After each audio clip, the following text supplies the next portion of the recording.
فێستیڤاڵی بازاڕ دیارە لە 13 جۆر پێشەنگا پێگاتە بوو کە 150 کۆمپانیا و خاوەنکار لە شارە جیاوازەکانی هەرێمی کوردستان و بە تایبەت شاری کەلاری خۆشەویست بەشداریان تێدا کردبوو.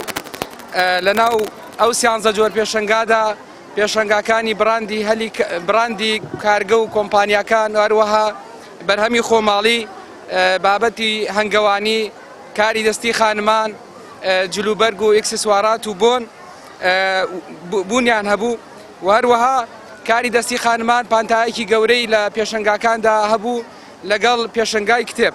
ئێمە لە ڕێگەی ئەم پرۆژەیەوە زیاتر لە 2000 هەلی کارمان ڕەخساندووە بۆ گەنج و دایکان و کچانی سنووری ئیدارەی گەرمیان کە نزیکەی 70000 هاوڵاتی بەشداری لە فێستیڤاڵەکەدا کردووە.